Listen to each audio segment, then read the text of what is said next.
El gobierno tomará muestras de ADN a 6 millones de migrantes. No se salvarán ni niños ni ciudadanos estadounidenses.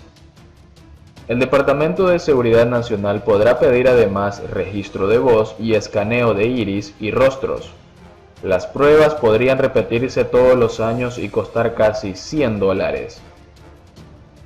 Con el propósito declarado de erradicar el fraude migratorio, el Departamento de Seguridad Nacional DHS en inglés planea recabar muestras de ADN y otros datos biométricos a más de 6 millones de solicitantes de visas al año, en un esfuerzo que no perdonará ni a niños ni a ciudadanos estadounidenses que patrocinen a familiares.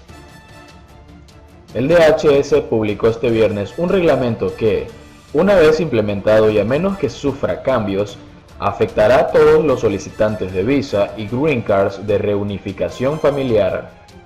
En concreto, el reglamento publicado en el Registro Federal expande drásticamente la categoría de quienes estarían sujetos a la medida.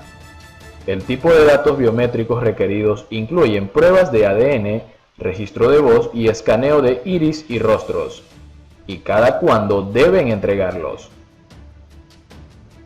El reglamento, que ha sido rechazado por grupos pro-inmigrantes, se aplicará a todo solicitante, patrocinador, beneficiario o individuo que inicie un trámite migratorio. Antes era solo para ciertos beneficios, e incluso a ciudadanos estadounidenses y sin importar la edad, indica el documento de más de 300 páginas. La medida se enmarca en la serie de políticas que ha adoptado la administración Trump desde 2017 para restringir la inmigración legal con el argumento de resguardar la seguridad nacional y fue publicada en medio de una reñida contienda electoral. Millones más en la mira. En la actualidad, los servicios de inmigración y ciudadanía, USIS en inglés, ya recaban la información biométrica de 3,9 millones de solicitantes de visa. Con el nuevo reglamento, la cifra anual aumentaría a 6,1 millones. De esta forma, el DHS prevé aumentar la recolección de datos del 46% en la actualidad al 71,2% de los solicitantes. El reglamento se aplicaría tanto a niños como a ciudadanos estadounidenses que soliciten a sus familiares con la idea de verificar el parentesco de los solicitantes. En el caso de los niños, DHS explicó que el reglamento permitirá frenar el fraude de personas que se hacen pasar por sus padres para lograr su rápida puesta en libertad y que, según el gobierno, es algo que aprovechan al máximo los coyotes en la frontera sur. La medida también afectará a solicitantes de refugio o asilo, solicitantes de ciudadanía, víctimas de violencia doméstica y trata de personas, trabajadores religiosos o extranjeros que ingresen a Estados Unidos con visas de trabajo. Los niños que ya hayan entregado sus datos biométricos tendrían que hacerlo de nuevo en un plazo de 30 días después de haber cumplido los 14 años, según el reglamento. El DHS calcula que esta parte del reglamento afectaría hasta 63.000 menores de 14 años. USIS tendría además la prerrogativa de requerir estos datos biométricos cada año, si lo considera necesario, pese al gasto de $85 que supone el trámite. Quienes no cumplan con el requisito correrían el riesgo de perder su visa y demás beneficios migratorios. El subsecretario interino de Seguridad Nacional, Ken Cuccinelli, argumentó la semana pasada que la medida pretende modernizar el sistema de recolección de datos biométricos, convirtiéndolo en un sistema completamente digital. El aprovechar las tecnologías disponibles para verificar la identidad de un individuo sujeto a una revisión de antecedentes es gobernar de forma responsable. La recolección de información biométrica también protege del robo de identidad y bloquea a quienes cometen fraude al hacerse pasar por quienes no son, dijo. Pese a que se trata de un reglamento complejo, el DHS solo ha dado un plazo de 30 días para comentarios públicos, hasta el 13 de octubre, cuando lo normal son 60 días, tras el cual podría modificarlo antes de ponerlo en marcha. Una medida monstruosa.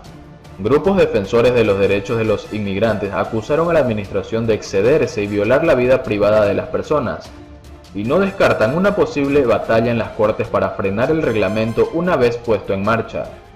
Dos abogadas consultadas por Noticias Telemundo coincidieron en la medida que es muy extrema y no se justifica.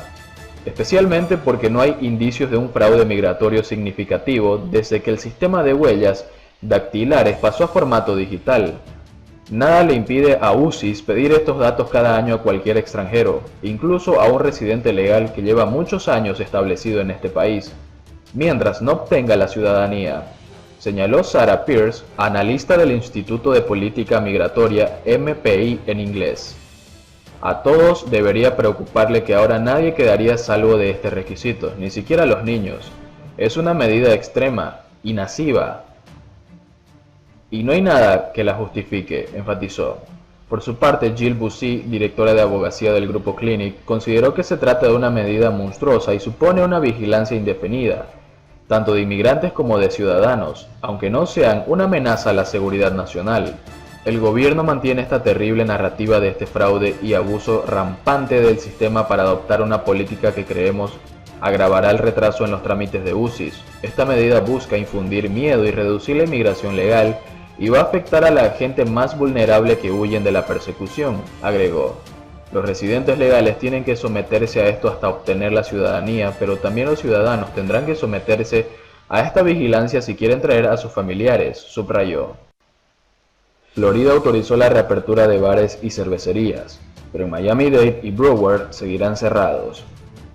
Tras meses sin poder trabajar, los locales podrán operar al 50% de su capacidad. Los condados del sur de la península son los más poblados y no se sumarán a la medida por el momento, en lo que prácticamente significa el último paso en el proceso de desconfinamiento. El estado de Florida anunció que a partir del lunes próximo los bares estarán autorizados a operar.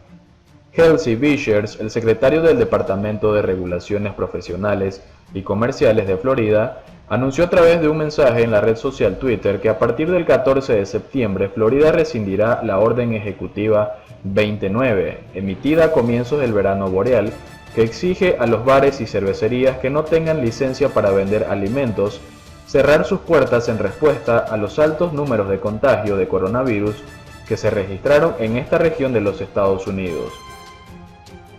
De manera oficial, Bichers firmó una orden ejecutiva que indica que Florida permitirá la venta de alcohol en establecimientos porque se ha determinado que el actual plan de manejo de emergencia relativo al COVID-19, que ha mantenido estos establecimientos cerrados desde el pasado 26 de junio, está teniendo un impacto negativo. En palabras sencillas, la orden indica que dados los actuales números de contagios en Florida, las autoridades consideran que no tiene sentido afectar a una industria como la de venta de alcohol en bares.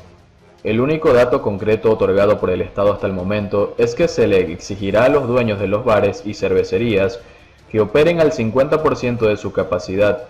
En cuanto se publique la orden completa se sabrá si existirán otras exigencias, como el uso de máscaras o las estaciones de desinfección, tal como se ha establecido para los restaurantes. En reuniones con cientos de dueños de bares y cervecerías de todo el estado, he escuchado acerca de cómo han sufrido estos meses y he observado de primera mano cómo están comprometidos con la higiene y la seguridad sanitaria sea una prioridad en sus negocios, afirma Bichers en un comunicado. Vale recordar que los bares y cervecerías cerraron, como casi todos los comercios en Florida, a mediados de marzo durante la primera ola de la pandemia. Con una leve mejoría en los números, el Estado había ordenado la reapertura de estos establecimientos a mediados de junio y tras una alza en los contagios de inmediato volvió a cerrarlos. Miami-Dade y Broward no se suman. Si bien la orden se llevará a cabo en casi todo el estado, el sur de Florida será la excepción. Los condados de Miami-Dade y Broward anunciaron que por el momento no permitirán que esta industria se reinicie. Desde el comienzo, el sur de Florida ha sido la zona más afectada en toda la Florida por el COVID-19, teniendo la mitad de los casos de todo el estado. Es además la zona más densamente poblada. Los condados no pueden flexibilizar las normas si el Estado no lo hace antes, pero tienen la autoridad de tomar decisiones más estrictas que el gobierno estatal.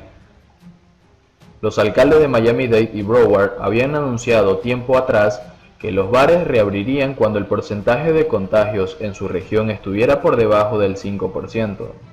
Broward está ya en ese número, pero el alcalde Dale Holness aseguró que como no se ha cumplido los 14 días consecutivos con un porcentaje de positivos por debajo del 5%, esperará unos días más para sumarse a la iniciativa del Estado. Miami-Dade aún está promediando números positivos de alrededor de un 8%, con lo cual se espera que la medida aquí se demore aún mucho más.